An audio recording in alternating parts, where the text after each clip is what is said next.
নমস্কাৰ। মোৰ দাদা বন্ধু বান্ধৱীসকল বাইদেউসকলক মই এটা কথা ক'ব বিচাৰিছোঁ যে আপোনালোকে কিছুমান কথা বৰ বেলেগ ধৰণৰ কৈ থাকে। কাৰ ছোৱালী ক'ত গৈছে, কাৰ বোৱাৰী ক'ৰ লগত ঘূৰি ফুৰিছে, কাৰ বোৱাৰী ৰিলছ বনাইছে, কাৰ ল'ৰাই কাক লৈ ঘূৰি ফুৰিছে, এইবোৰ কিয় গুৰুত্ব দিয়ে?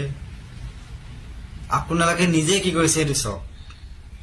সেই আনৰ চিন্তা কৰাতকে কোন ক'ত গৈছে, কোনে কি কৰিছে এইবোৰ চিন্তা কৰাতকে আপুনি নিজে সেই সময়কণ নিজৰ ঘৰখনৰ ওপৰত দিয়ক, নিজৰ ল'ৰা ছোৱালীক গুৰুত্ব দিয়ক, নিজৰ ল'ৰা ছোৱালীক চাওক বা ঘৰখনৰ কাম কৰক। এইবোৰ সময় আজিকালি দিন নহয় ন। কোন ক'ত গৈছে, কি কৰিছে, ক'ত ঘূৰি ফুৰিছে, কোনে কি কাপোৰ পিন্ধিছে, কোনে ৰিলছ বনাইছে, কোনে ডান্স কৰিছে, এইবোৰ ক'বলৈ দৰকাৰ নাইকিয়া নহয়। সেইকণ সময় আপোনাৰ নিজৰ ল'ৰা ছোৱালীখিনিক দিয়ক, আপোনাৰ নিজৰ উন্নতি হ'ব, ল'ৰা ছোৱালীৰ ভৱিষ্যত ভাল হ'ব। বাকী একো নকওঁ আৰু।